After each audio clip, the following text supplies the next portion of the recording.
This episode of Better Bad Ideas is brought to you by LaborFirst.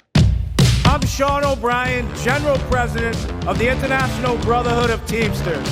Put your helmets on, buckle your chin straps. It's a full contact sport. We're going to find out who has a better bad idea. International Longshoremen Association. What is the ILA? The ILA, we're dock workers. We unload cargo ships, the container ships you see in the port of Boston and most ports up and down the East Coast. So the ILA, our jurisdiction covers from Maine to Texas and the Great Lakes. We have 85,000 members.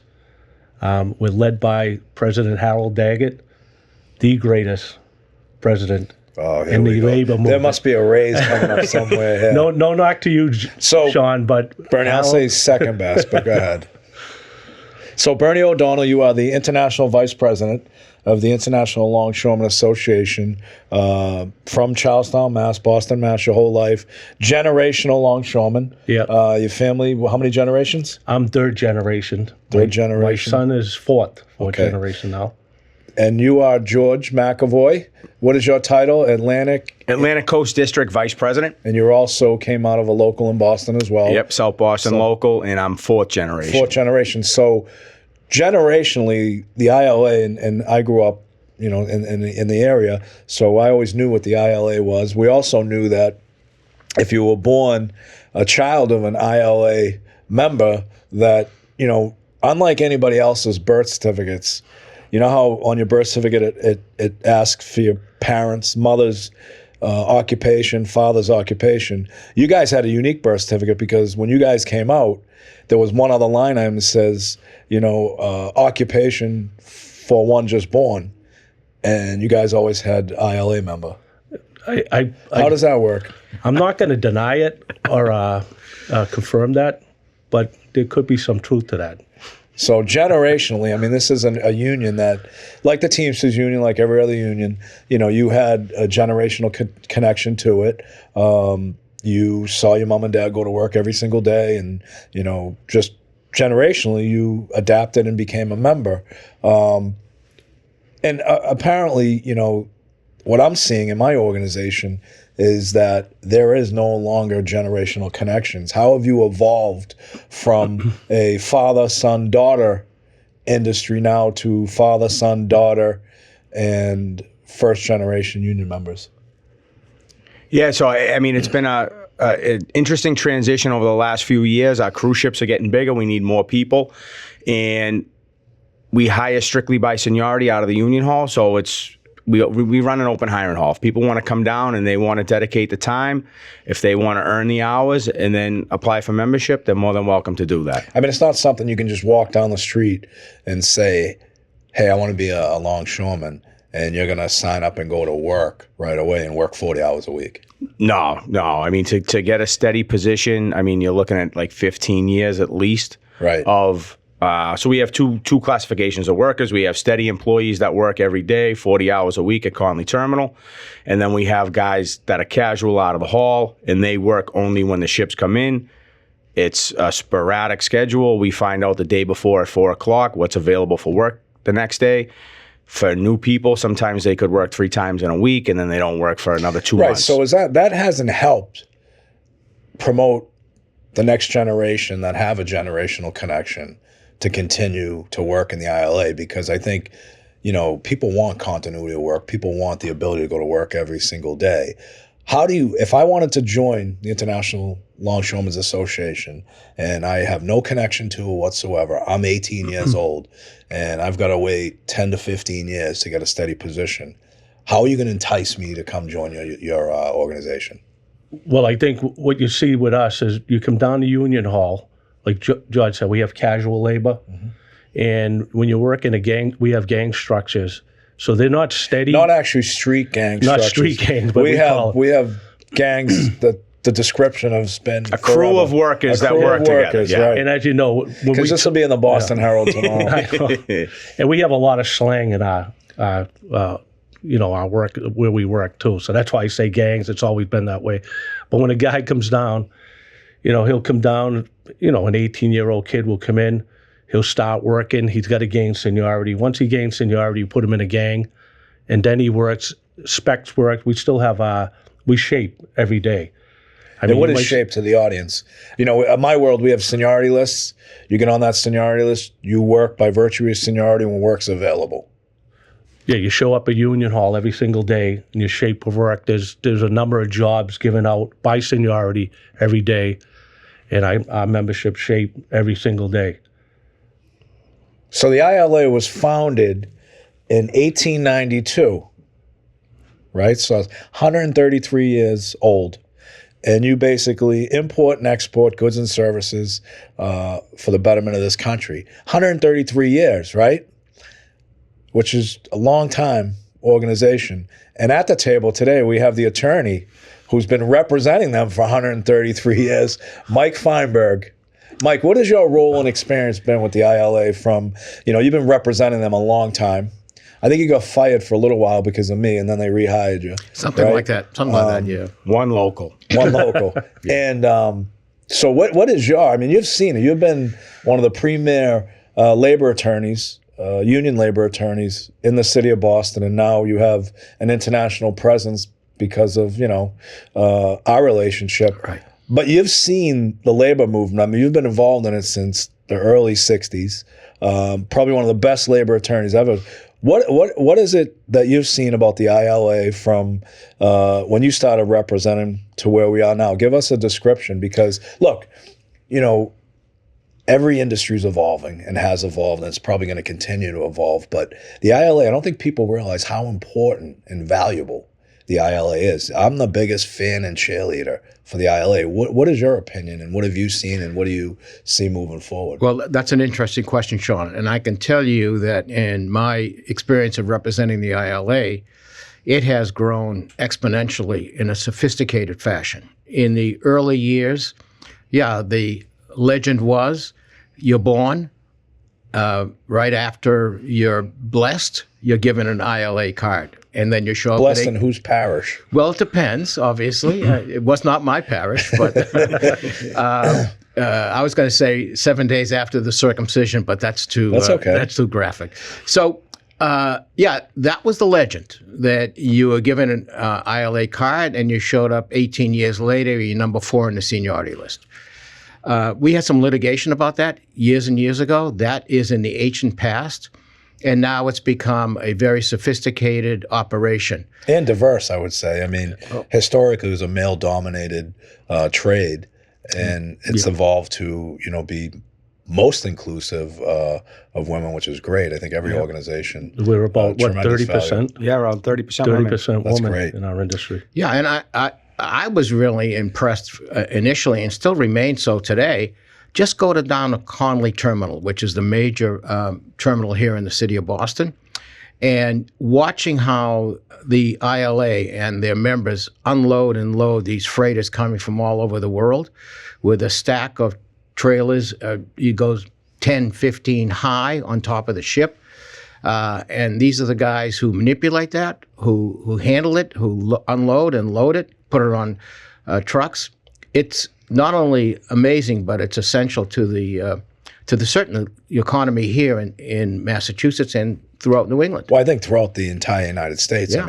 I mean, all the goods and services that are imported here, especially globally, all you come by boat initially, right? That's right. Some by airplane, but the majority of the freight comes by boat. Yeah. And I don't think people realize, like, if you're in the middle of Missouri, you're not going to know who an ILA or an ILWU member is, right? Because you're not going to see ships or boats coming there. I mean, all these coastal areas, coastal states know the value. And it's not just about moving the freight to and from the ship. It's also, there's a huge economic benefit trucking the containers off the ports. Oh, yeah. So I mean, this is a huge economic generator for the ILA, but also there's an indirect economic generator that supports the import and export business. Yeah, and it's not just containers. I was about to say it's automobiles from Europe. That's amazing too. So we don't realize as average Americans what comes in via ships, right? Whether it's Boston, New York, or up and down the East Coast or the West Coast. it's amazing how much of what we consume as American citizens is transported through this country by ship. Right, and then that's another imported, because these goods and services that once were produced here are being produced overseas. We're bringing them in. Is there a concern as far as these tariffs that have been put in place, that it's going to have a negative impact where we, and look, I mean, I guess we can talk out of both sides of our mouths here. My union would embrace tariffs. They're going to produce goods and services here because you're going to, promote good middle-class union jobs that were once here that left because of bad trade deals and choices to make more money with, child labor. But how do you see the tariffs affecting your business moving forward? Well, we have seen an impact from China, especially with tariffs. Mm-hmm. But like I said, we're in a unique position. We're import-export.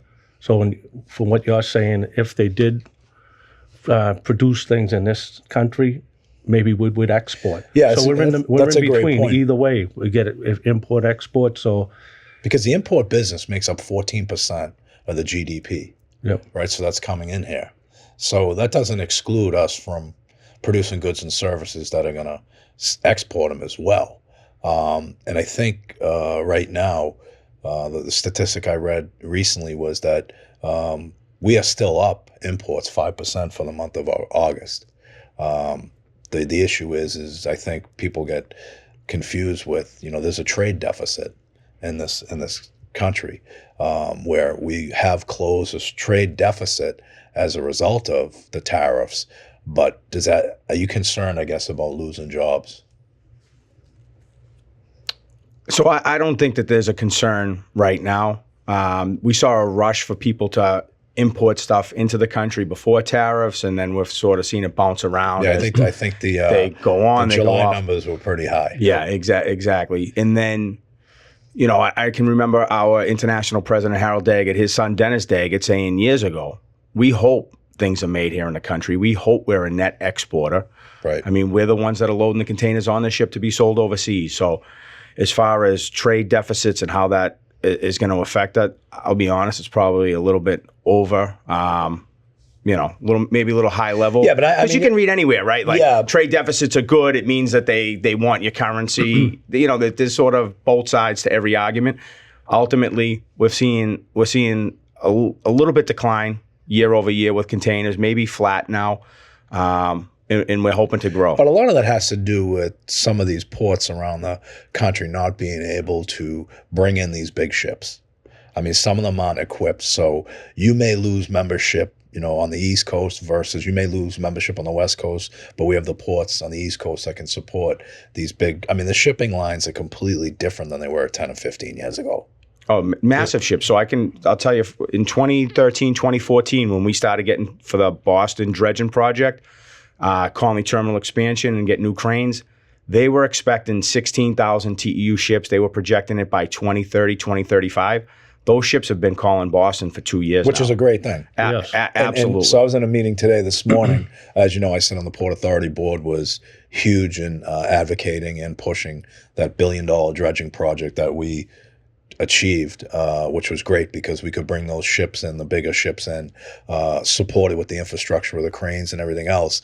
But the one thing that is not lost on is how important and valued the relationship between the ILA and the Port Authority, which is actually generating conversations now where we want to bring in 200,000 containers a year in 10 years. Yeah, and that's great. We say it a lot, right? 90% of the time, our interests are aligned. What's good for us is good for them, and that's more volume. That's getting more containers here and doing what we need to do in order to make that happen. You touched on what Massport sort of what port authorities around the country should embrace, and what their role is in the last economic study just about Conley Terminal. You were talking more about the East Coast and everything that it drives. Conley Terminal is responsible for 55,000 indirect jobs and $8.6 billion in economic activity. Those numbers are a few years old. But like you said, people, that maybe are manufacturing out in Western Mass don't realize what it would mean to their business if that place wasn't around. It's the truck drivers. It's the people that are seating tires. I mean, it goes there's down an and down and down. indirect value of what Yes. you all do. Yep. And again, good point. If you're in Springfield, Mass, you may not, understand what it takes to get the product from point A to point B and who's doing it and how many families is being supported. Yeah. And we got to give a credit to you, Sean. If you weren't on that board at the time, because it was touch and go to do that for the infrastructure, the dredging, it was $850 million. I think it was $1 billion after the fact. It ended up being $1 billion, and we talked to you all along, and you told us, you kept calling us saying, I'm close to getting the votes. I'm close to getting the votes. Yeah, it was tough because yeah. it was an uncertain business. I think when it started, people didn't realize what the economy was going to be like.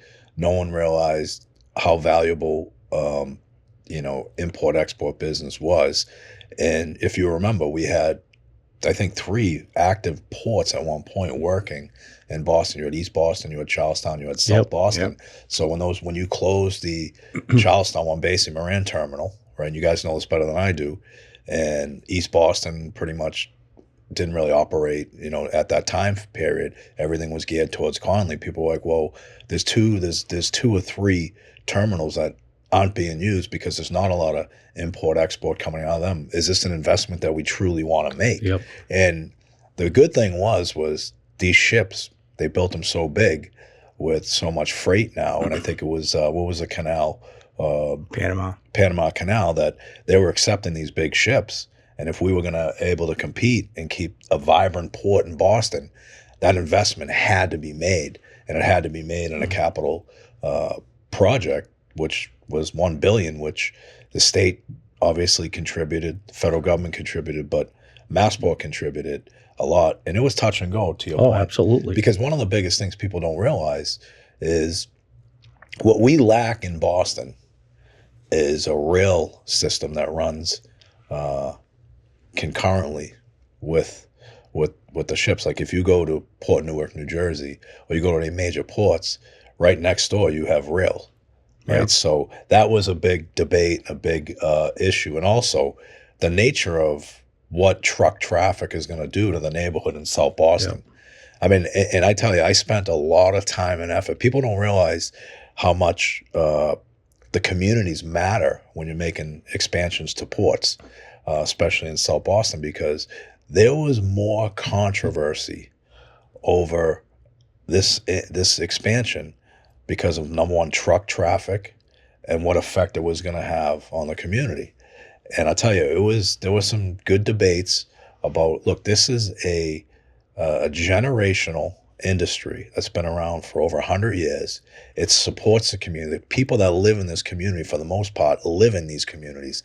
How can you not invest in this project? And how important was that argument during the other concern was, is the ILA going to be flexible? Not meaning like have concessions, but they're going to be flexible to work with us, to be a partner, to make sure that we can negotiate the efficiencies needed.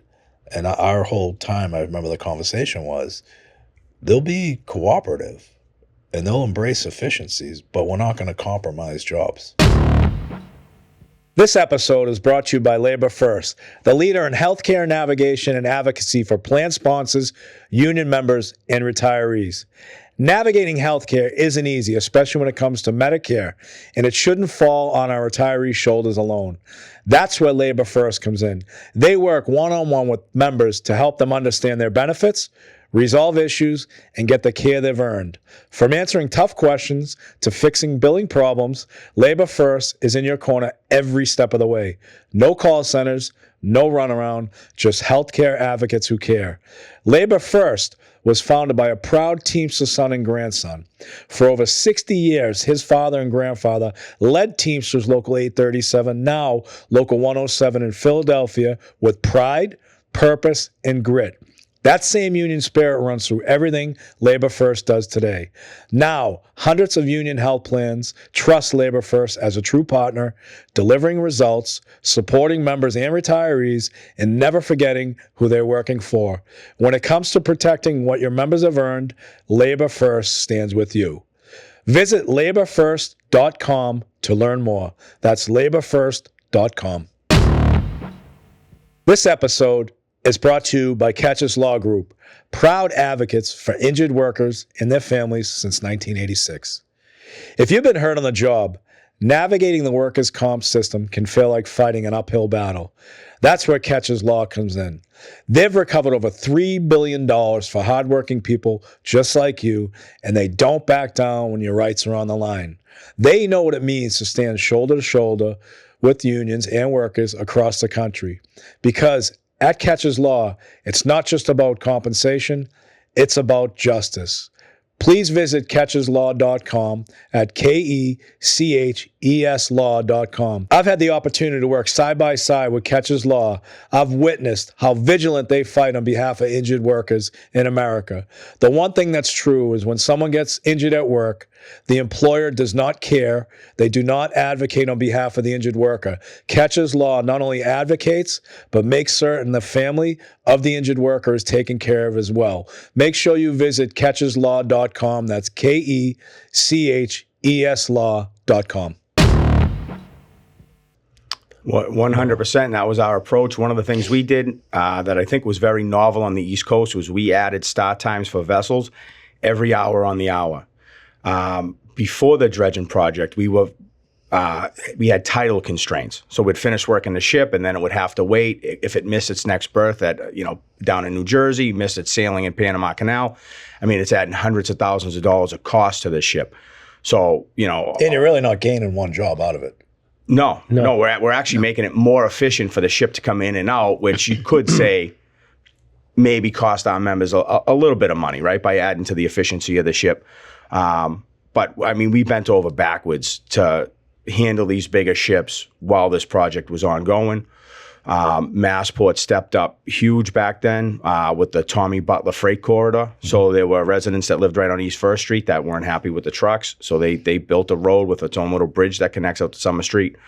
We're going to have some issues, I think, in the recent future with Summer Street, 776 Summer Street. They're trying to put a residential buildings right on that freight corridor. Hopefully history doesn't repeat itself, and we have our new neighbors now complaining that where they bought, which is right next to a trucking route, has trucks going through there. You know what's funny about stuff like that? Look, you choose to live where you want to live, and you're gonna have to accept the good and bad of wherever you live. I mean, you always hear people complaining, well, the airplanes fly over my house every day. Wherever you live, FAA dictates those routes, or the trucks are going through my neighborhoods. Okay, let's just stop flying planes. Let's stop unloading ships. Let's stop allowing trucks in neighborhoods. Tell me how you're going to get your fucking goods and services. Or did you realize that when you bought the house? Yeah. What was up there? It was a plane. I remember playing Little League. Look around. I remember playing Little League and planes flying over, and they're so close you could see the shadow. Yeah. Look, we didn't care about the noise. The noise. It never bothered you. You live in the city. The jet fuel was like, falling on us in left field was like suntan lotion. You know what I Might mean? have got a little high from it. Yeah. Felt good. But I mean, how do you, and again, you got to navigate through all these checks and balances, but the community is so important in embracing this stuff. 100%. And, so Rich Davey, the new CEO over at Massport, within, I think, his first 6 months in his term there, announced $100 million for the cruise terminal, Black Falcon Cruise Terminal, Ray Flynn Cruise Port. So the ILA, what do they do for the audience? We have a cruise terminal. Many other ports around the East Coast also have cruise terminals. What do the ILA members do on these cruise port terminals? What are the job functions? Because I think everybody just sees these big, massive floating hotels, right? Yep. And how does the ILA support that? Simply anything that goes on and off the ship is loaded, handled by an ILA member, whether it's pushing cages of luggage, using a forklift to load it onto the ship itself. We take the trash out. the food that they eat, we load that. I mean, stores, provisions, passengers, luggage. No kidding. Yeah. No kidding. And if you see And that's it, a growing industry because people don't want to be getting on an airplane and flying to Miami or flying to wherever to get on a cruise ship. I mean, that is a tremendous growth. Are there ILA ports around the country that have cruise ships that aren't being represented by ILA members? There's very few, and actually under the leadership of the International Harold Daggett, they just convened all the ports up and down the coast to try to discuss having a national cruise ship contract for the ILA between them. Which would capture that non-union work being done? Yeah, exactly. Where is it being done non-union? Is it in Florida or where? I think it's Port Canaveral. Right. And who hires them? The Port Authority, the operators of the port? I could be wrong. I think it's Disney Cruise Line. yeah, I think it was always Disney. Down there. Yeah. Anywhere else around the country? Pretty much the feedback was it's all ILA. Right. And so you guys just don't just do container ships and cruise ships. Talk about the wind turbine projects nationwide, which is probably coming to a halt because of, the current administration, their initiatives. What else do you do? I mean, Yeah, we do, when the wind turbines started coming, it actually was good for New England. We had 2 ports in our area, New Bedford and Connecticut, New London, Connecticut, were basically out of work. They had Connecticut didn't have any work for 4 years. And when this wind project started, it brought that port back to life. We probably got about 50, 60 guys now making a good living down there. Like I said, unfortunately, we don't know where it's going. New Bedford, the same thing. They were more a real casual port. And with the wind coming to New Bedford, it got that local back. They're small locals, but they got about 50 guys now working on a steady basis there, too. And people don't understand what a wind project is, like the one out of New Bedford. Hold on a second. I got to ask one question. Yes, sir. So you represent the ILA. Yes. And you represent the Teamsters, and this has nothing to do with the Teamster business today. Are you on the clock right now as a representative of the ILA? Is it billable hours for you? Well, when I put a tie on, Sean, I'm on the clock. Okay. No, I'm not. I'm just enjoying the. You know what? I have to say this, okay?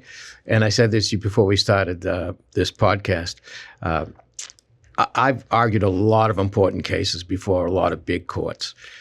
I don't think I've been this nervous in years appearing before you because this is a client's dream and a lawyer's nightmare, allowing a client to cross-examine the lawyer. Am I under oath here today?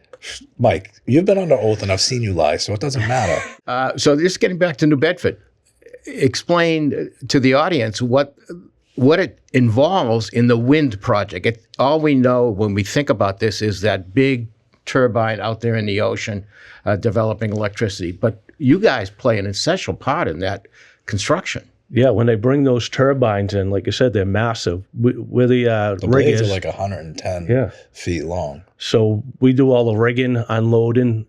We unload all the turbines on terminal. Then it's turned over to the construction trades. They do their work.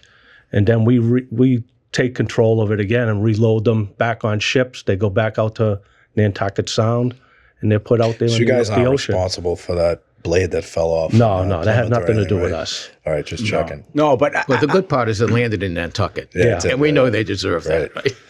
I'm glad you brought up the offshore wind industry because I think a lot of people don't have a vision for the future, what it could look like in 20, 30 years, and why we need to protect designated port areas with waterfront access. Right. When you look at this entire seaport area, right, you got law offices, you got pharmaceutical companies that didn't necessarily need to be placed on the water's edge. Mm-hmm. I remember talking to someone from Massport when offshore wind started to gain a little speed back in, 2020 really kind of took off, saying, man, I wish I knew back then what we know now. He said, because there were parcels that they wouldn't have leased out that would have been a perfect laydown for offshore wind. Mm-hmm. So as development further encroaches on these designated port areas, the less options we're going to have going forward. And again, the smartest people in the room 30 years ago, I don't think knew this was going to happen. Yeah, but the less options, you make a great point. You've got land, not just in Boston, but all waterfront could be amazing. I mean, you think about what the waterfront looked like here 30 years ago. When I worked here, there was nothing here, right?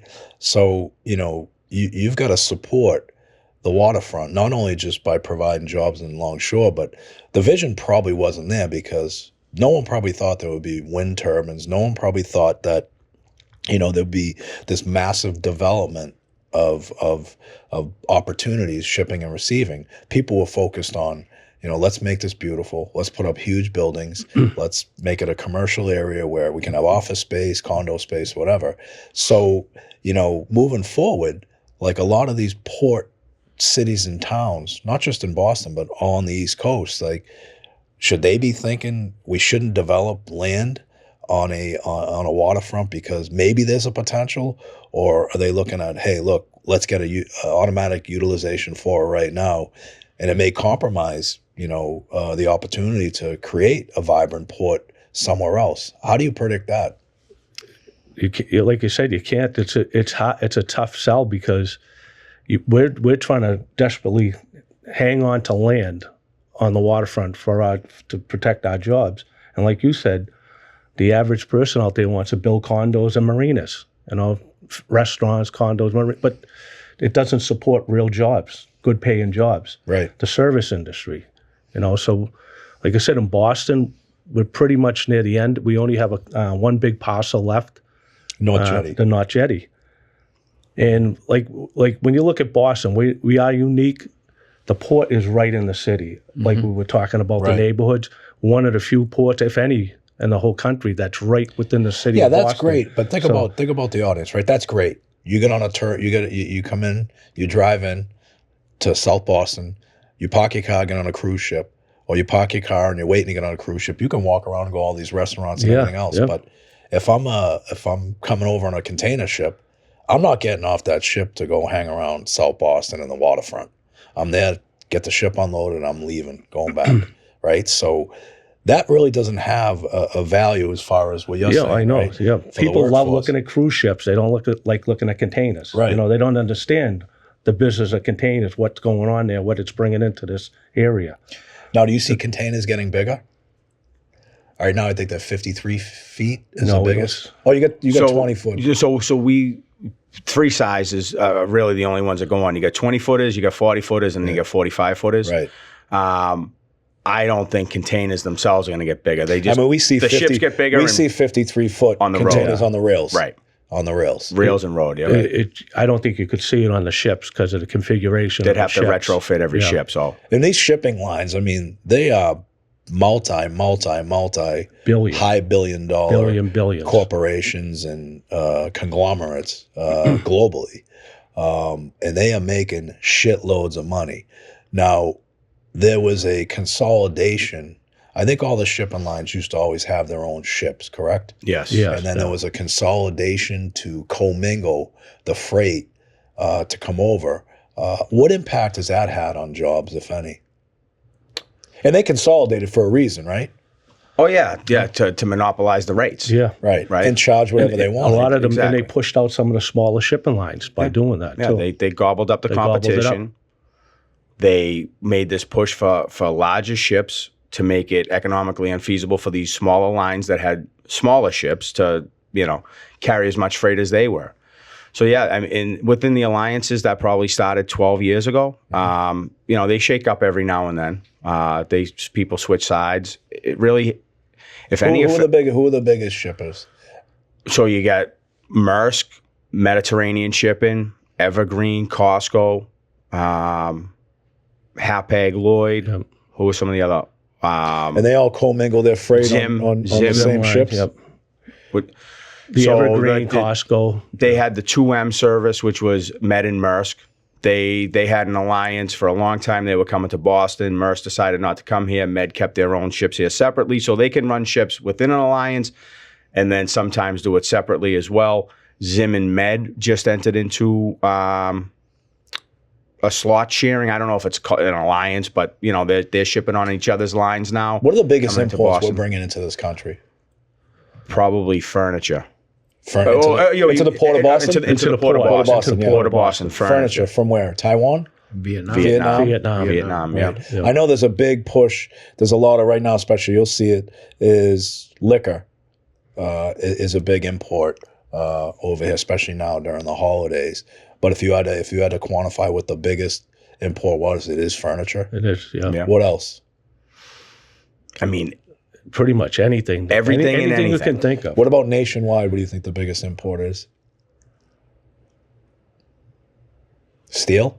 I mean, just based off my own experience, I'd say toys. Toys, From what my kids Yeah, well, buy that's- every single day. That's where you're stepping on those things It's barefoot. it's almost impossible to think. It's anything and everything that you've Yeah, probably into in this quantity, it country. would probably be a raw material. Raw What about material, food? yeah. What about the food that's not produced in the United States? How is that shipped into this country and through what ports? Or is it over rail? Or trucks? You're talking about the frozen fish, the fish, that we bananas. send I mean, it out. well, you had to think think of like the of three coffee. biggest countries that import into the United States are China, Mexico, and Canada. So what's the biggest China import? Electronics, Yeah, probably toys and electronics. electronics. right? Yeah. And then you get Mexico. Food, vegetables, yeah. Vegetable, What do we get from Canada? Most of that comes our way by truck. lumber, right? lumber. Yeah. Lumber, steel. Yeah, the raw materials. I don't think anything's been produced up there and then imported in. Right. So talk about the customs and everything else. So recently we've had a push. You know, we know all the incentives on closing the border down and shutting the border down and deporting illegals and all this other stuff. We represent the rail, the BLET, and the maintenance of ways. So we represent the guys that drive the trains, guys and girls that drive the trains. We represent the guys and girls that maintain, fix, and build the railroads. Mexico has this provision where they're allowed under trade agreement to come in like 4 or 5 miles into the United States if it's strictly United States products. And used to be where a Mexican train would come to the border, turn it over to our crew, it would get inspected. And there's a push by the major shipping, rail lines to expand the footprint of coming into the United States. A couple of weeks ago, a Mexican train came into, I think, was in 3 to 4 miles of where they can come into, going to turn it over to a American crew, and upon inspection of the American crew, was smuggling drugs. So, do you guys deal with any of that stuff? I mean, I would be more concerned, and I always brought this up in different venues. Like, you know, the drugs, we don't want drugs coming into this country from anywhere, whether it's Canada, Mexico, wherever. But the biggest thing now is human trafficking. We've seen human trafficking come over in containers from Mexico. Have you experienced any human trafficking? Recently, we did have that years ago. They used to come. I think it was coming from what was it, like, not Ukraine, but one of them Slavic countries when they were at war. I actually seen them take guys out of containers. They were shipping. People were living in the containers, getting shipped here with a chance to come into this country. And I actually saw them. That was probably over 20 years ago. That's got to be a scary sight. Yeah. Well, most of them don't make it. They Most don't of them make it. live. Yeah. And the reason we found out in this port was back in the day, back in, I don't know, 25, 30 years ago when I was working the docks, would find containers with holes cut in them. Brian, let me just, did you really work or you just showed up? I was the hardest worker on the Bernie was the docks. best worker. Was he really? Absolutely. We By got all to Ask accounts. myself. We also got to talk about, like, you know, all the kids that I knew growing up that their parents were longshoremen, they all got the same shit for Christmas. How did that work out? I don't know. I had Polish hams for Christmas. I remember all the kids in my neighborhood. They were so busy working They got- that they would have one wife buy something for everybody. It wasn't stuff it was that a fell out of sale. trucks. They got Atari at the same time. Yeah, right? that was a big sale. That was before containers. Before right? containers, Before yeah. every longshoreman had these long jackets and coats. And the hook, And the hook. inside were pockets. Now, Mike, you're our lawyer, so supposedly that might have happened. Well, that was right? before You my got time. attorney-client That was privilege. Is it- before my. I think the statute Is there of a statute? limitations. Okay, Yeah, it's there's a wrong. statute. Statute of limitations. Well, they right. absolutely did have those jackets then. So just getting back to you know, the state of the industry and everything. I mean, we talked about how much money these shippers make, right? These big ship lines. Billions. And 2024 nationally, you guys had the first strike in 50 years, and significant wage increases, significant job protections. I think you're investing in a lot of training, and I haven't seen the agreement, but you know what I read. And you know, we were extremely supportive of your strike. I Oh, mean, Teamsters absolutely. don't cross picket lines at all, unlike some other people. But that's for another episode. But you guys got a 61% wage increase 62%. 62%. I Sorry. got to We correct. round, we round up. Hey, listen, you know what we call that? We call that Teamster math. It was like 61.4%. Yeah. So we round up, right? round I'm up. glad to see the ILA does Teamster math as well. But that was a significant, I tell you one thing, you know, and Mike's been involved in a lot of my strikes, and, you know, we strike every day. I mean, since we took over in 2022, people don't know this. We've had over 300 strikes nationwide and different employers. And we're a lot bigger than the ILA. Clearly, we've got 1.3 million members, represent a much diverse workforce in many diverse industries. But the US strike was probably one of the biggest in the last 20 years of organized labor. I mean, you know, the only thing that I think was bigger when we struck UPS in 1997 that, you know, affected 180,000 members. But the one thing I loved about your strike was that, and I think you've got to attribute this to the goods and services that were provided during COVID, right? You think about ILA, you think about the Teamsters, and you think about many other unions that provided the goods and services to this country. But you guys were so underpaid. The general public, and it hasn't always been the case, embraced and supported your strike nationwide like I've never seen. Yeah, no, the support was unbelievable. I mean, just other unions, you guys coming down there on day one. But it's also because of the nature of who the employer was. Yeah. Well, that's what I was getting at. foreign employer. So you're a foreign employer, Right. Billions upon billions of dollars. The wage disparity was here, and the ILA members were here. And I think also ILWU, I believe, in 2023, got significant wage increases from those same shipping lines, correct? Correct. Yeah. So you had some good leverage right there. But talk about what the members' wants and needs were at that time. I mean, we have a whole different structure on when we, and I don't know if yours is the same or different, but, you know, we start a contract campaign out with an employer, and we know exactly what that employer makes. We do a deep dive. We're a lot more sophisticated than we were.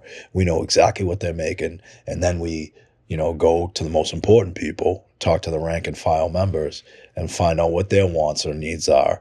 And then we develop a contract campaign as a result of the wants and needs, and then start developing the strategy, putting together bargaining committees made up of union officials and rank and file members, and then finally enter into negotiations.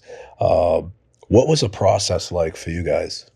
Well, what we do is Harold Daggett's our chief negotiator. You know, so it starts at the top. He has a committee, all our internationals, Atlantic Coast District vice presidents. We get together, he calls us in for a national meeting, and that's when it starts, the process starts. But in this one, this was pretty unique. We kind of knew we were going with this. Do you have rank and file members on the committees? For the local level, For the local level. So we Well, yeah, they'll get invited once the committee expands. So what it's unique is we have a master contract, we call it. Our contract's national. It covers every port, all the container ports. Right. Except for the western states, right? Except for the West Coast. That's ILWU. Right. It's a different union. Now you go all the way from the top of Maine. All the way to Texas, right? Texas and the Great Lakes. And the Great Lakes. And yeah, people don't realize, like, when the Great Lakes, I mean, it's like an ocean. Yes. Right? And so you represent people in where? Well, we Michigan? have also Puerto Rico, Canada, and now the Bahamas. Right. We represent too. So we're international now. Absolutely. Truly international. Yeah. So, you know, just talk about, you know, the process. Well, I mean, to get into the contract, you know, from day one, Harold Daggett, we knew where we were going with wages and benefits, and he was staunch on that. But I think where we got the support was, it wasn't just about money. You know, the money was really important to us, but automation became the key to our whole fight. Yeah, I remember when you guys were going through that fight, the anti-ILA and the pro-business, pro-efficiencies were promoting the model that is utilized in China, which if you watch that, and I watched there's no people. it's fucking scary. It is unbelievable. And you know, the one thing that we fight against every single day is AI efficiencies and autonomous vehicles. And you guys were spot on. Talk about what the threats to the ILA were and what you achieved in that collective bargaining When you agreement. look at automation, the last contract, we fought it. Harold had some strong language in there. Harold, his son Dennis, is our executive vice president. And we had pretty strong language then to slow it down, not completely stop it. But this one here, Harold was adamant. He said, I am not losing one job over automation. He stuck to his guns. He said, we're not giving in. And ultimately, we won. And what comes out of automation is they're always promoting that a machine can do a better job and save money and production. We're in a production industry. And the commitment we made was we will outperform machines. And we have. Our crane operators do anywhere from 35 to 40 moves an hour. Well, what do they say a machine does? 20, 25 moves? 18 to 20. 18 to 20. So that's the whole selling point. And I can transition to this. From there, we went to this. They have this new group. It's not new. It's been around for 20 years. This International Dock Workers Council. Mm-hmm. So it's an international group of all dock workers around the world. So after our contract was settled, Harold's commitment was, I'm going to bring this to the world. I'm going to bring every dock worker around the world, get them together, and we're going to stop automation. We're going to stick together and fight it. And we just came back from Portugal. Where we had you guys don't have meetings in Newark? No, Lisbon.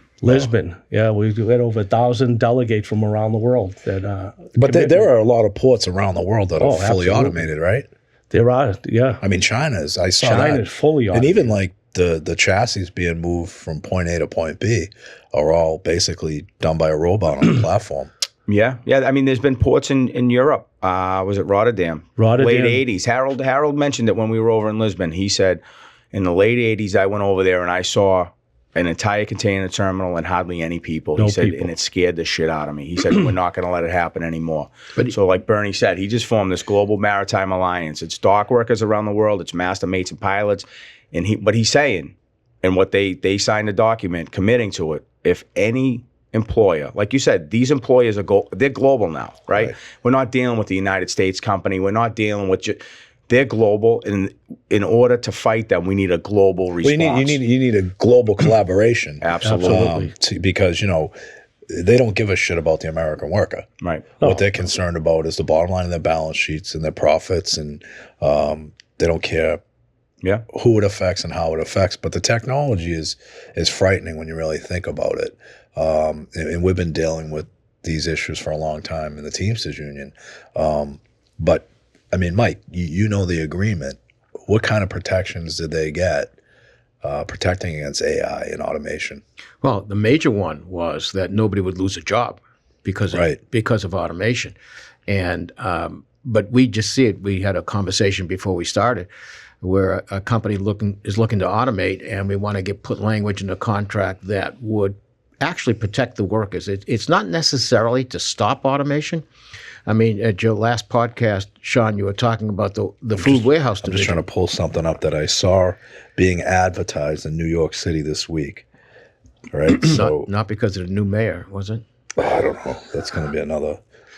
It says, "Stop hiring humans.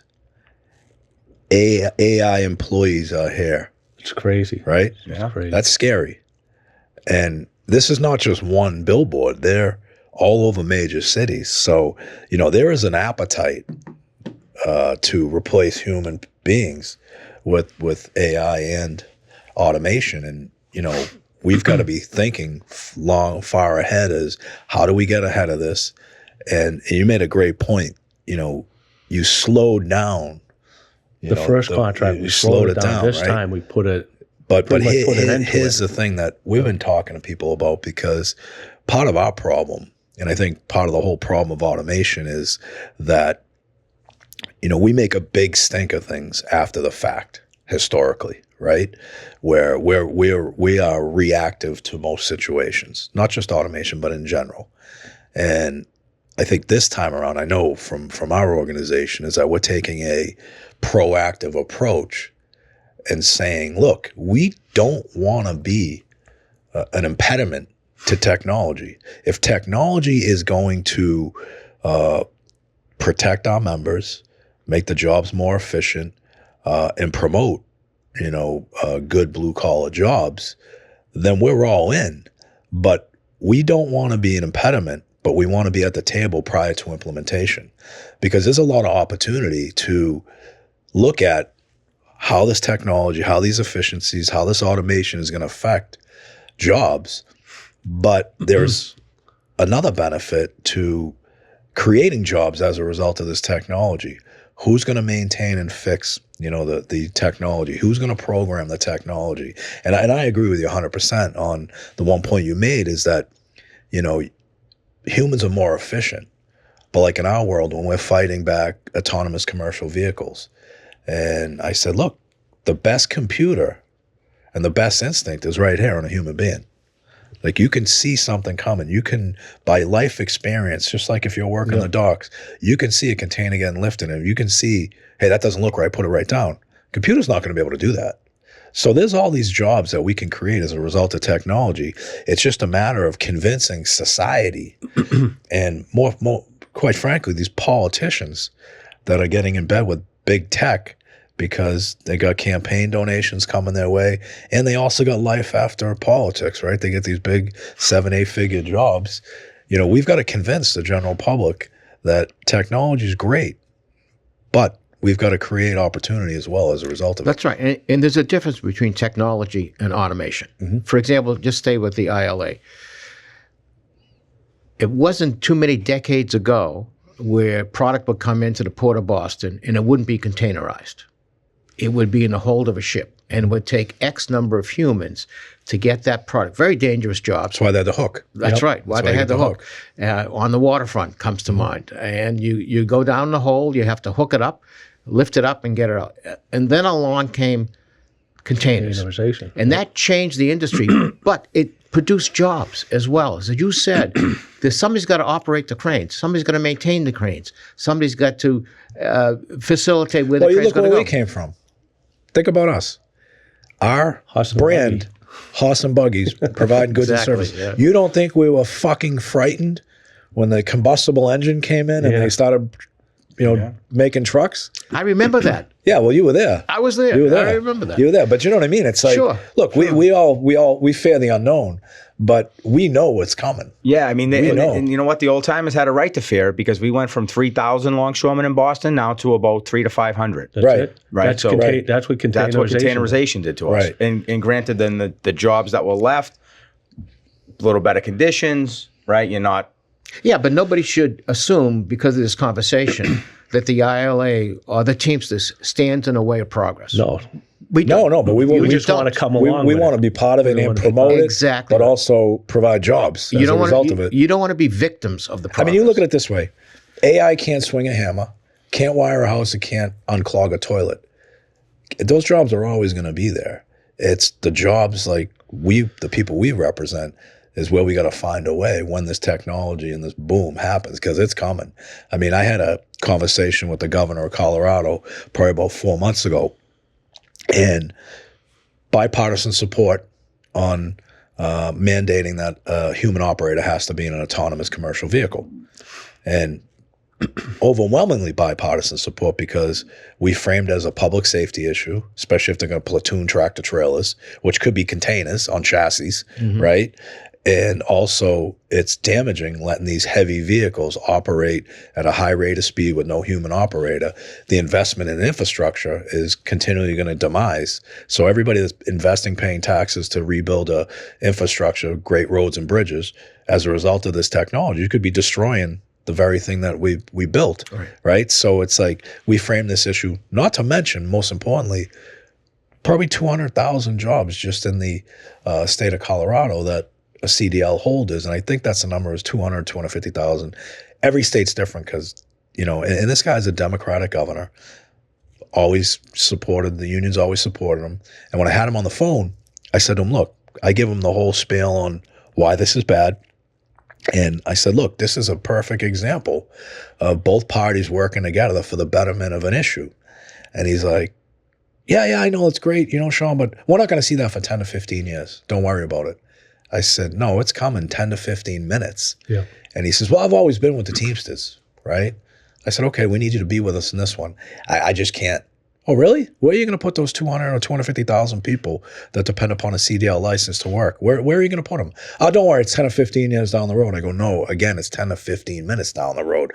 What is the ability, or what is your role, or the ILA's role, I should say, and who is your audience politically to fight against any of these automated ports? Because look, not like the city of Boston where we are a quasi-private public entity.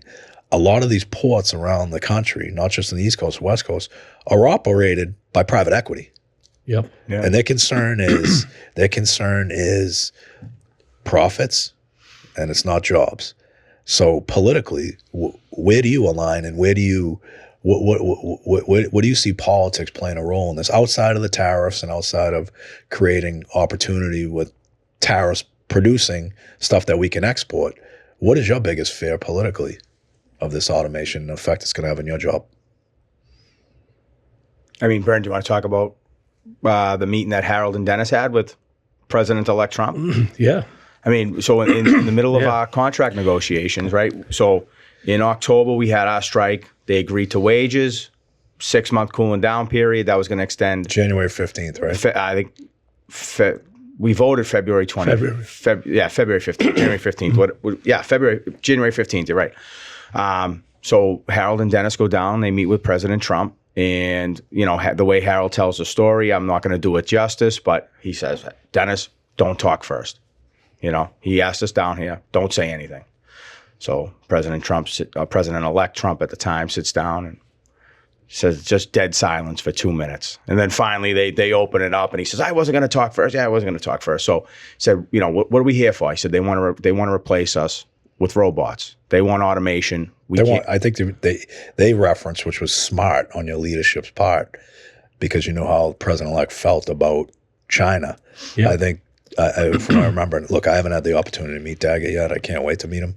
But he utilized China, and he made that an example, which was perfect, because you know how Trump feels about China. Yeah. And he said these are foreign companies that want to replace American workers. They want to take the profits back overseas, and we're going to see no benefit whatsoever.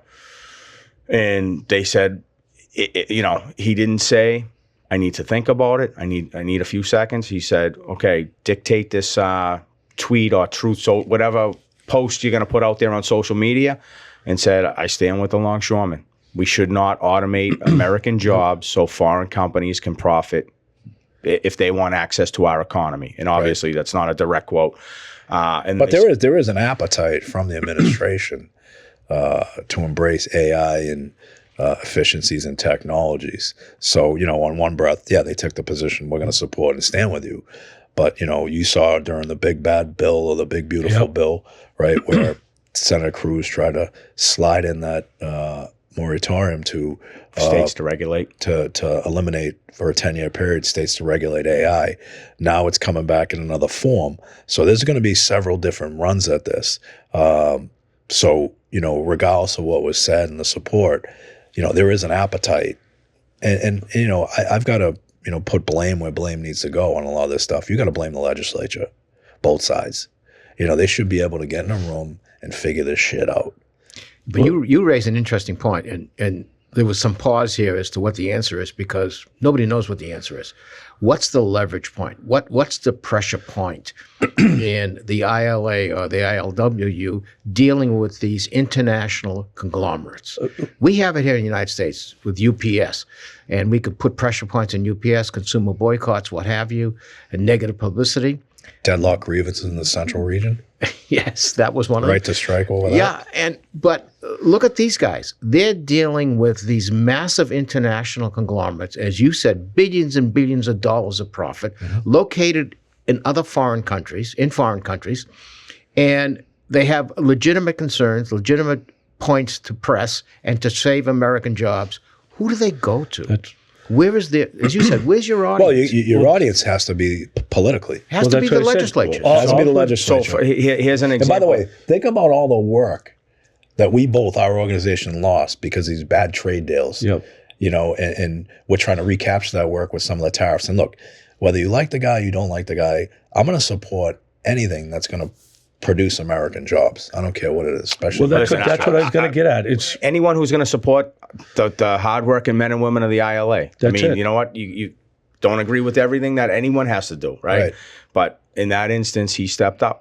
You know, and we appreciate that. When you said, who do we go to? Our politicians should be supporting American workers. Simple. Right. There's Republicans an example and Democrats support us first. Out in California, ILWU lobbied bipartisan bill passed California to prevent state money from investing in new technology at the port that would displace workers. Let me guess. Newsom vetoed it. Exactly. And he wants to be president of the United States. Yep. He wants to be. So how do you trust a guy like that who says, I'm pro-union, I'm pro-worker? He did the same thing to us in California.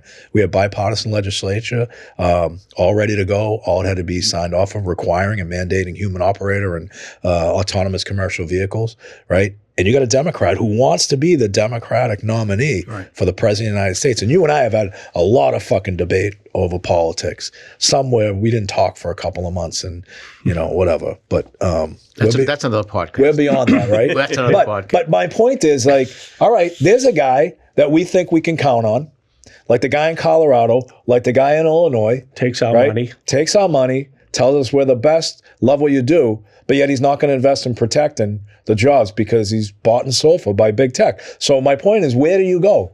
Where do you go? Like, do we go back on the streets? What do we do? Well, I listened to a friend of mine on your podcast, Marty Walsh, and I think he hit the nail on the head, is we need labor leaders to run for office in this country. It's the only way that it's going to change. But, Sean, think about, again, let's go back to the UPS campaign. You talked about negotiating a contract. And you and I have discussed this. Negotiation begins a year before the first meeting. No, when negotiations begin with me, the day that's ratified, the new agreement. You start thinking about, all right, the next contract. What's next? What's coming down? Because we captured, we protected a lot of things. And you know what? No matter what you do, someone's always going to have something negative to say about it. Oh, yeah. Right? But I start thinking about it the day that's ratified. Right, and you look at the percentage it was ratified by. So if you get an agreement that's not ratified by more than 70%, then you got a problem for the next time. There's no support. So let's go back to Governor. I think it's Polis, right? The governor of Colorado? Yes. Yeah. So he says Pritzker's the one in Illinois. Right. By the way, that guy's got $2 less than the Pope. I know that. Born on third base and thinks he hit a triple. What did he do? How much did he win in the casino? Well, never mind. We won't go down that road. But what people do in their personal life, Mike, has nothing to do with us in this podcast. Are we recording I can this? bring some shit up. I can bring some shit up about you. We're recording this now? Yeah. Yes, okay. Now you caused me to lose my point. My point is, he says 10 to 14 years down the road. That's bullshit. If it's 10 to 14 years down the road before the crisis is going to hit the front page, then let's deal with it now before it's the crisis, because then we can get the politicians lined up, because it's easier before they have to reach a point of yes or no. And it's hard work, and it's not necessarily the IBT's got to do this. It's the ILA. And you're right. It isn't 10 to 15. George gave the perfect example. We weren't expecting big ships for another 5 or 6 years. They're already here. Right away. Yeah. They're here already. Yeah. Yeah, so it's easy. And they told us the same thing. Don't worry about it. We'll get the new cranes later on. They're coming in 5 or 6 years. It's easier to legislate, for example, having humans in every commercial vehicle. It was easier. It's easier, and it was easy to legislate that before that was a possibility. And now it's a possibility. So you got the Newsoms of the world who say, I'm not going to stand in the way of that, because that's happening now in San Francisco with, what's the name of the company? Waymo. Waymo. By the way, Waymo sponsored an event at the Democratic Governors Association, and they were giving free rides in Waymos. I mean, what does that signal? If you're, and look, I'm a Democrat and I've been criticized.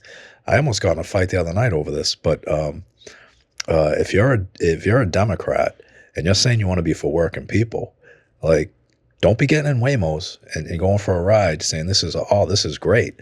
Don't be taking money from Google. Don't be taking money from all these AI companies that are going to destroy jobs. And don't go through the aisle in the supermarket. Right. Well, I tell that story. Where you check out. I tell that story all the time, and I'm going to say it 1,000 times so it resonates. I got off a plane late one night, had to go to Stop and Shop to buy something, local grocery store. It was like 9 o'clock at night, and I had what I had. It was like 3 items or something, you know. It wasn't hair products because I know what you were thinking, right? But there's one lady standing there because no one's in the store at the checkout line, and now she's a little bit older, probably in her 70s, and I go in her line, and I'm the only one in the store. She goes, "The self checkout's right over there." I says, I don't want to go in self checkout, and she goes, "Just go over there. It's easier." I said, "Look, if I go over there, you lose your fucking job." She goes, "I don't care. I hate this fucking job anyways," right? I get it. You know what I mean? I get it. But it's like, the point is, it's like people just embrace convenience and they go there instead of accepting like what the consequences are for doing this. But getting back to the politics of it, you know, we slam the Dems a little bit here, right? Yeah. But conversely, the Republicans have been courting us for almost 3 years. When I say us, organized labor, saying they want to be the working party's people. You know, they had a lot of great rhetoric during the election where we saw our members voting anti-Democrat, right? Pro-Republican. And now all of a sudden, you know, we're working on initiatives with Republicans, like the Faster Labor Contracts Act, which I think is going to be great if we can get it. That's the kind of stuff that needs to happen, but both parties need to figure it out. I always tell people, they're like, describe politics. And I always, you know, I'm simple. So it's like, I go, it's a subway station. You got 3 stops on that subway station to get where you need to be.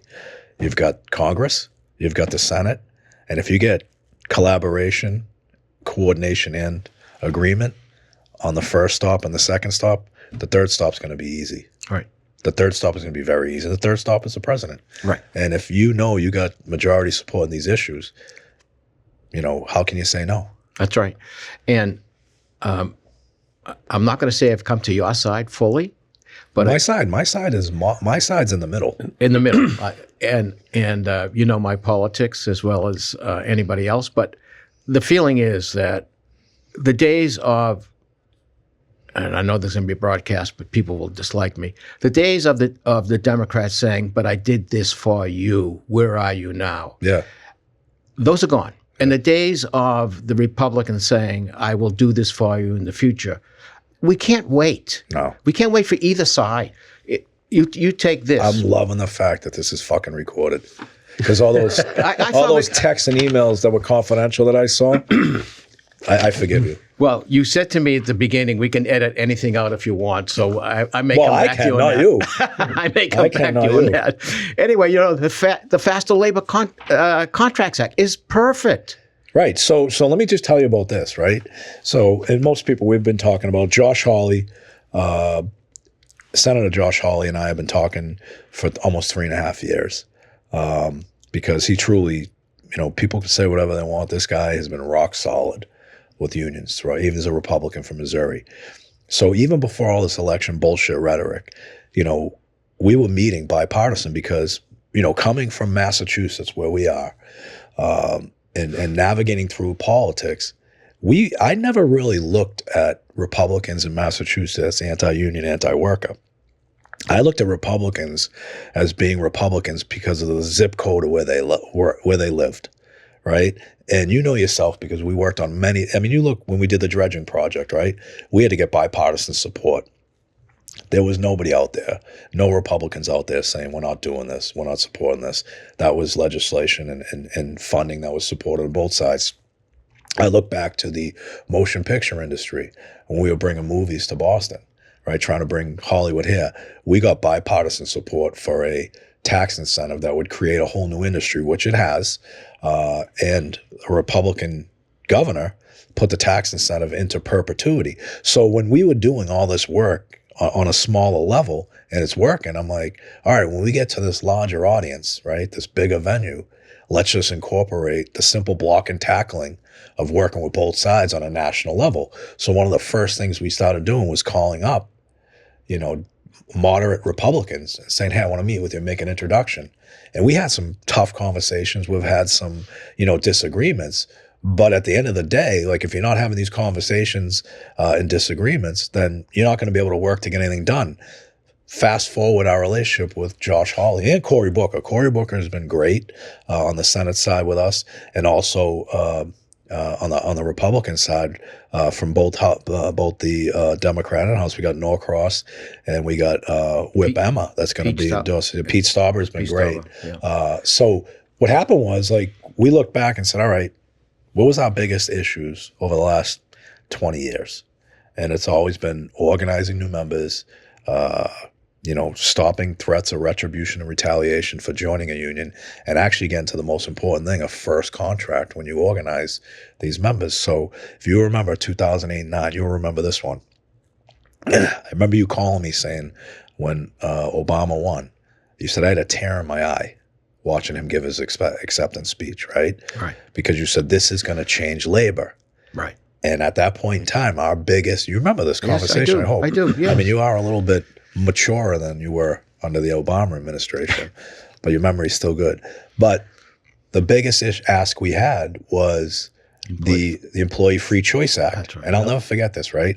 We were in the middle prior to that election of dealing with another white-collar crime syndicate known as Dunkin' Donuts, DCP. We organized the drivers, and they hired this union-busting law firm, Jackson Lewis, to negotiate the contract. And I said to Mike, we're going to be in for a ride on this one because, they're pulling out all the stops. And we actually, we won that election through a bunch of litigation, right at the NLRB, right? So we were going in there and our margins weren't that great, significant. Not a great deal of support. A great deal of support. So we were trying to navigate through.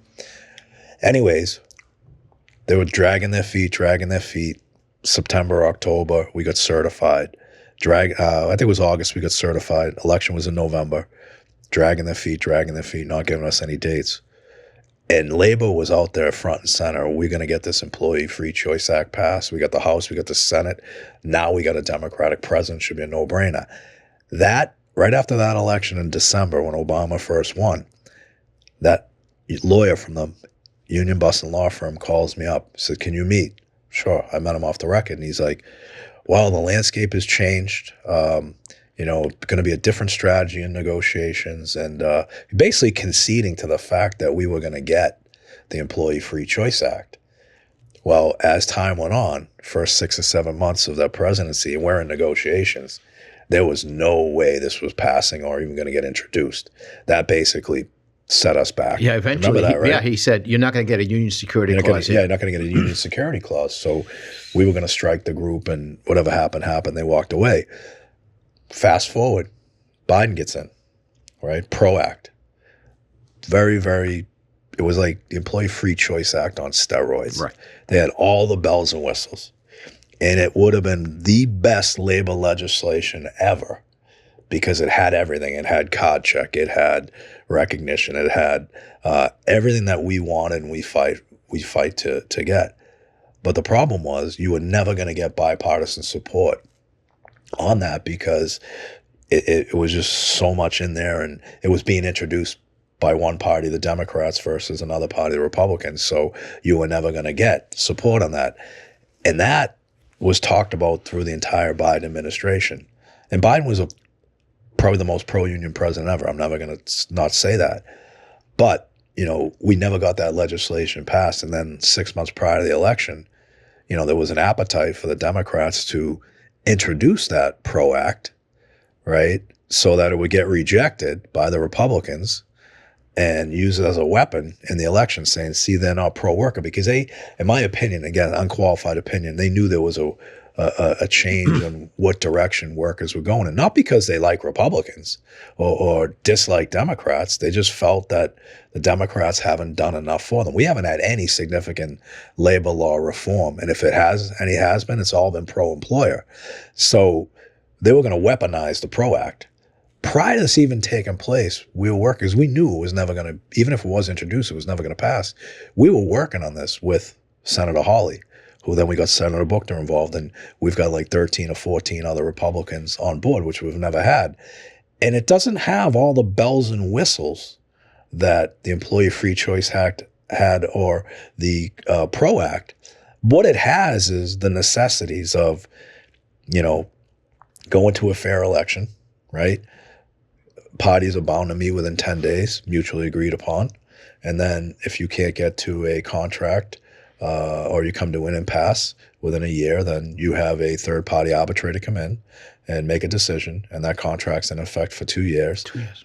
Because the average first contract takes 406 days. If you get a contract, only 30% of first contracts, 30% are achieved first contracts through 100% organizing. My point to all this is you take a program of simple block and tackling on a state level, working in collaboration with Republicans and Democrats, getting good policy and legislation passed on behalf of workers. And this is a pure example of we've got bipartisan support right now, currently, to get something passed that has never been passed. And that is what our goal was the whole time when we went to D.C. And hopefully it'll pass. It'll be a significant change that we haven't seen in 40, 50 years pro-union. Yeah, and I'm going to congratulate you on that effort, because you've changed a lot of minds in D.C. By way of example, Senator Cassidy from Louisiana. Yeah, he just introduced something the other day. I know that. That we aren't supportive. But we've had conversation on other issues. But my point is, it's a lousy piece of legislation. Mm-hmm. But in that legislation, he's suggesting, and you and I have talked about this, we go through whiplash every 4 years with the NLRB. Every 4 years, new administration comes in, new general counsel, new board. All of a sudden, everything that's been accomplished in the last 4 years gets flipped on its head overnight. Right. So he's part of his legislation, which will never pass, I know that, is that's got to stop. Mm-hmm. The whiplash at the NLRB has got to stop. And I don't want to get too deep in the weeds, but that's a real problem for labor lawyers in this country and labor unions. But we've avoided the NLRB at all costs for the last 25 years, unless we absolutely had to go in there, because it's such a drawn-out, antiquated process with no means to totally ineffectual. Yeah. And so we strike. We strike for recognition. We strike for first contracts. But it's funny, even people on our side are saying, that's bullshit. It's not like the PRO Act. Well, the PRO Act's not going to pass. Let's be realistic and get some stuff done. And my point to all this was, like, your international union, I know you guys work bipartisan. Like, where was your membership during the election? If you had to survey them? I would say a lot of our members went Republican.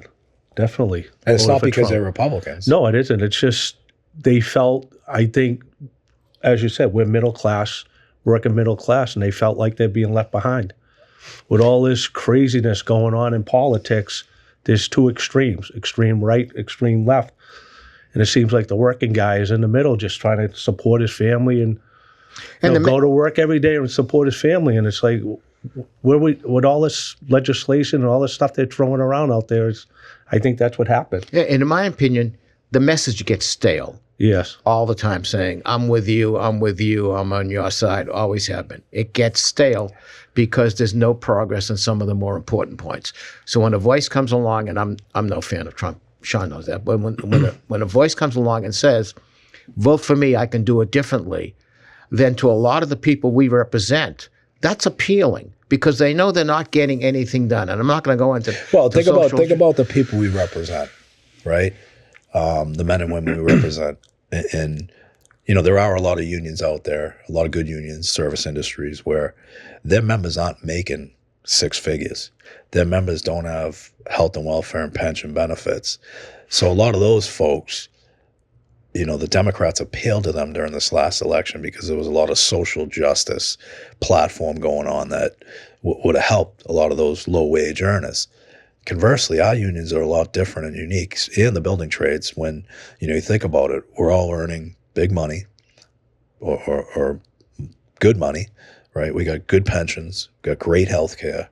We're not so concerned with the social justice, and social issues are important, extremely important. But our memberships, respectfully, more concerned about putting more money in their pocket, protecting their jobs. So it was a pretty diverse argument on both sides with whatever union you're in. Ironically, for me, we're one of the biggest, most influential unions. When we polled our members, and we all know what the polling numbers were. Like we got a duty to represent everybody, regardless whether a Democrat, Republican, or Independent equally. And when we took a position of no endorsement, you wouldn't believe the people, not our members so much, but other unions saying you're a traitor.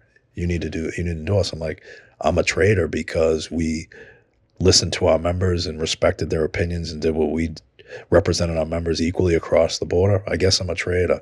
Forgive me for listening to my members. Matter of fact, I got into a heated argument Tuesday night with an IBEW guy who I think was overserved and, kept hovering around where I was. Finally, I'm like, you have something on your mind, say it. And he's like, well, I can't believe you didn't go with Harris Waltz. I'm like, really?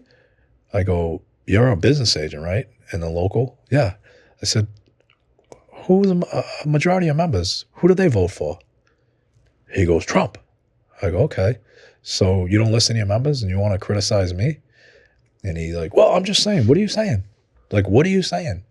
Like, you want to demonize all these issues and whatever else. Like, I give a little advice. I got a better bad idea.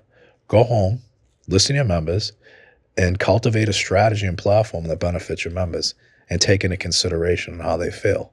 That was the better bad idea for the night. Exactly. I had a better bad idea I wanted to do, but I probably wouldn't be here you're today. getting mature now, Sean. Back in the old days, I will say this, though. though. Parking lot. I think with the Massachusetts delegation, as far as the ILA is concerned, their support of dredging, new cranes, expansion of the Conley 100%. terminal, they've all been nothing but unbelievable to work with, to deal with, be responsive, starting with, Congressman Lynch, Senator Collins, Lynch has Senator been great. Beal. Yep. Lynch has been great. Yeah. Councilor Eddie Flynn's there at every event. I Yep. mean, very huge supporters. But the nature of politics and nature of the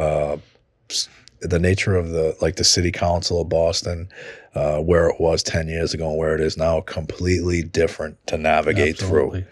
There are completely different wants and needs. And I think what we need to do on a local level, state level, and federal level, make sure that we are pushing ourselves to be at those tables, be at those conversations, because what we dealt with 10 or 20 years ago on a local, state, and federal level, people understood how important and valuable we are.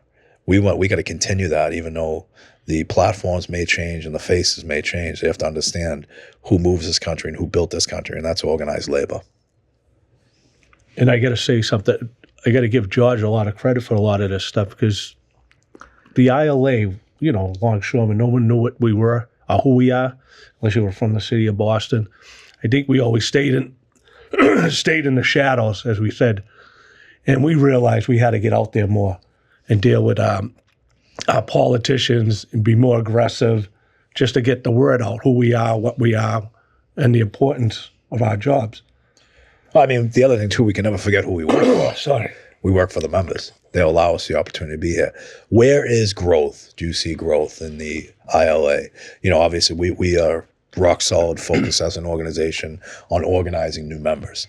And we organize, in all kinds of industries. Our sweet spot's Amazon right now. We're going after them. And then we get the cannabis industry, which has a potential of 440,000 W-2 employees. Where is your sweet spot or target area to grow your membership? So here in Boston, I think probably the most important thing, and you're the perfect person to bring this up with, is I think we need 2 new cranes over at Conley Terminal. Ships, like we said, what they were projecting to be here in Cranes, 2030, which, by the way, come from China. are already here. China. Yeah.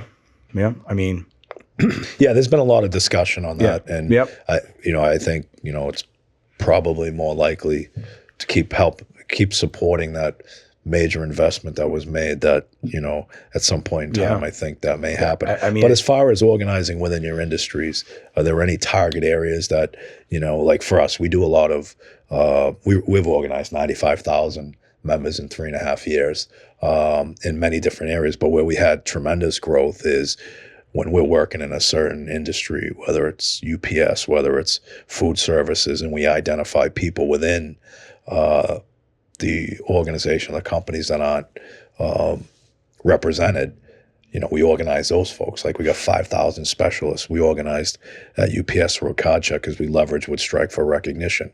Do you see any growth in the ILA as a result of that?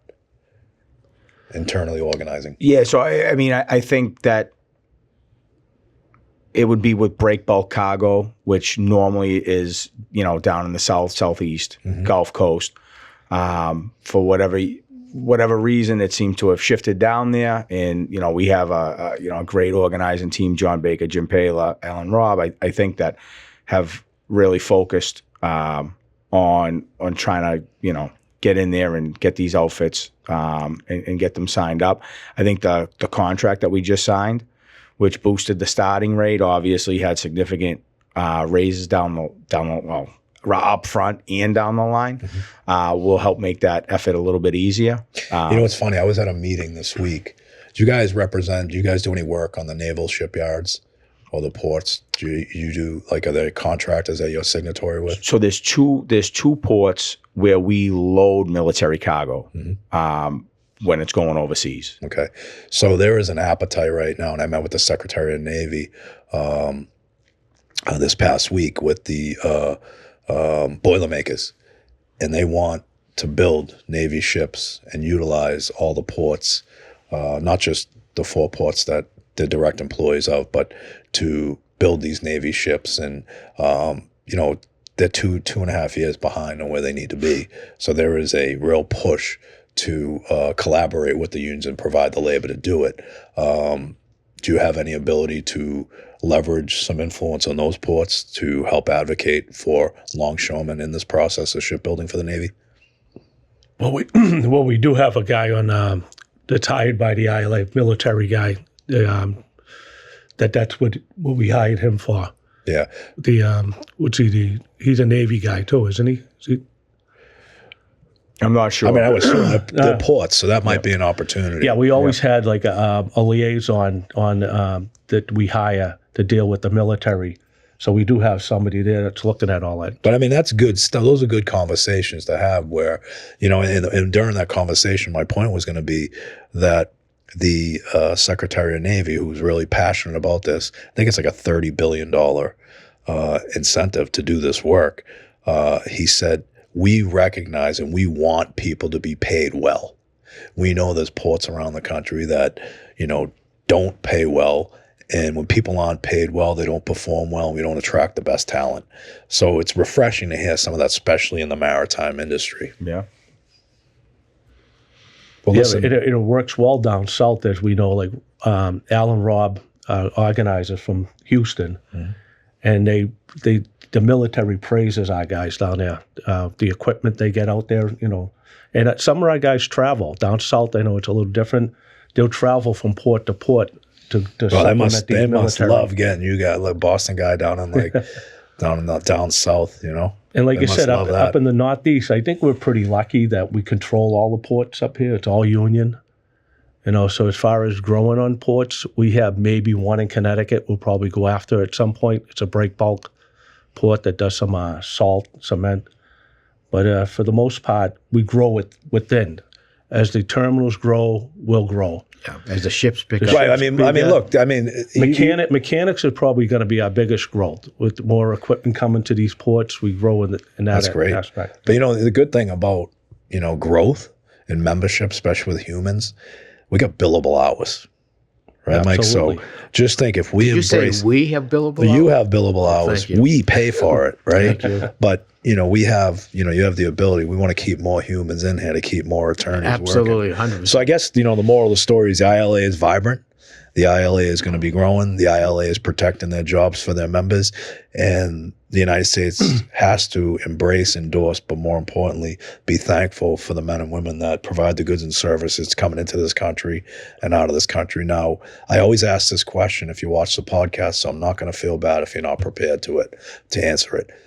If you could have lunch with one person who's not deceased, who would that person be in the near future? Who's not deceased? Clearly, he doesn't watch the podcast. No, I do, but there are so many people on my list, and I have to exclude you, obviously. I would say if I had to pick somebody who's got of national prominence that I admire, it would probably be someone from networks, a reporter on the networks. I love what they do. I love the way they report as opposed to a politician. So any particular person. Sorry. I don't know. I kind of like Lawrence O'Donnell. You know, late at night on now MS Now. I would just enjoy a lunch with Do you watch Fox News at all? That's blocked on my TV. What would it be for you? I'm going to say a nice, quiet lunch with my wife. I didn't get to mention her today. I figured give her a little plug. Oh, geez. Oh, I mean, this. You know, 2 kids now. That doesn't happen that often anymore. The wives, and you know, if you're not married like myself and have a life partner, it's important to recognize that we couldn't do what we do without the support. Number one, they sacrifice so much, and we have such a big fucking ego at times. You know, we act like we're curing cancer, right? And how dare you ask me to take out the trash? How dare you ask me for 5 minutes of my time? Do you know what I'm dealing with right now? Right? So that's a great point. Yep. And I have to say the same thing. My wife, Patty, if I didn't They're say going to be Patty, listening to this show. Oh boy, tough guys. These are tough guys. Sarah, fast forward to the end. No, this year is a week from Wednesday, right? So a week from Wednesday is going to be all lucky nights. Oh my God. Well, Mike, I don't know how it works for you. I don't know. Well, I'll go out with their wives. How's that? there No, you I go. can't leave Mary at home. You know that. So, Absolutely. and I got to but give you know what? I don't mean to interrupt go Bernie, but I will. That comment you just made about how important we are and all that, that's been a discussion in my house because, you know, we bring our work home with us. We've talked about this. This is 24/7, 365 for anybody in this industry who does the job well and wants to do it. And the hardest part is leaving it at the outside of the house and coming in. So it's tough. I endorse that. And you're right. What we do, we love. Right. Like, I've watched your podcast about growing up in the industry. We've grown. When somebody says to me, when did you become a longshoreman? When did you want to be a longshoreman? Birthday. What's the day? It says on your birth certificate. Hey, But you lived it. We're back to the beginning now. child's occupation, longshoreman. We're back to the beginning. But you're right. You lived it. You sat at the kitchen table with your dad. You talked about the waterfront. You know, your family revolved around it. And it was just something that's in you. And it's just, we're drawn to our work and we love what we do. And we tell the same stories all the fucking time, right? Oh, my God. And they get better each time. Yeah. Well, we keep elaborating. Especially if you My wife, when we first started dating, she's like, "What do you love about your job?" I said, "It's every day is different. It's different. You're dealing with absolute lunatics, just guys trying to support their families, politicians, lawyers. We had ones that were more difficult than Mike originally. We've been fortunate, but you know, just that every day it's going to be something different. The cast of characters we get to deal with, you can't beat it. No, it's the best. I mean, it's what we grew up with longshoremen, teamsters, like you said. Sean, got to give credit to Sean. Brought us together. Listen. I remember the first time. This is the best. Remember, he invites me. I take over Local 25, right? He invites me to this. Of course, it was a Christmas party that served alcohol middle of the day. That was a bad idea, Bern, inviting me to that, right? Well, you said so. I walk in there in the morning, and I'm getting like dirty looks from a couple of guys in there. I'm sure my father was one of them. Right? Yeah. And I'm going. I'm like, Bern, what the fuck is this guy looking at me this for? And then, of course, my buddy comes up and grabs me. He's like, don't worry about these fucking guys. He goes, they think you're here to steal their work. I'm like, no, I'm completely. And that was a result of something that happened in like 1994 or 95 where there was a dispute between offloading the cars at Moran Terminal versus ILA versus Teamsters. And I'm like, we absolutely not going to take your work. And when I gave the speech, I'm like, all right, here we go. I got to. And your father, who was probably wanting to kill me at that point, prior to that, after I said, look, I'm going to tell you right now, we are not looking to do your work. We don't want you doing our work. Let's just find a way to work together to get shit done. And that I've had the best relationship with the ILA. And I wish more unions because would of like that, Sean. Yeah. That's the problem with the labor movement. We don't stick together. Well, I even went down in Connecticut, if you remember. There was an issue where, you know, the Teamsters down there were trying to claim work that you guys have done. And they're good guys, and they understood. I go, listen, you've never done this work before. I know, but we can do it. No, this is the ILA. This is their work. We don't cross jurisdictions. We don't do any of that shit. And that's why I think it's important, you know, where people need to embrace, you know, protecting each other and one another, because I've been in situations where, you know, you got all these people right now, and some of them are very good people. I get along good with them, calling for general strikes. Let's have a general strike, shut the country down. Awesome, let's do it. But the only ones that are going to be standing out there are us, because we got picket line protection, right? That we're going to be able to support picket lines, right? He'll tell you, I struck 2 breweries over the last 2 years. There were Miller Coors or whatever it was, right? Struck them in I think it was Colorado and one somewhere else, and 2 unions represented 2 other unions or represented. We got our people out there, and they're crossing our picket line saying, we can't honor, we don't have picket line protection. And it's like, all right, if we're going to come out and be unified, let's be unified on every front. Like if you have an issue and I get the ability to shut that down and support you, I'm going to do that.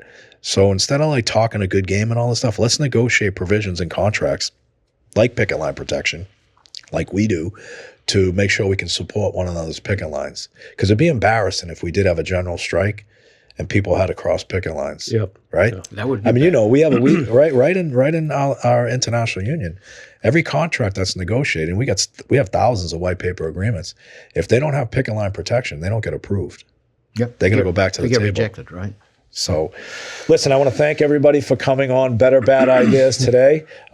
Truly appreciate everything you do on behalf of the Longshoremen, but more importantly, on behalf of American workers throughout this country. And someday I'll get a chance to meet Dag and make that happen. It's going to happen. Thank you. Thank you, Sean. Thank you, Sean. Thank you.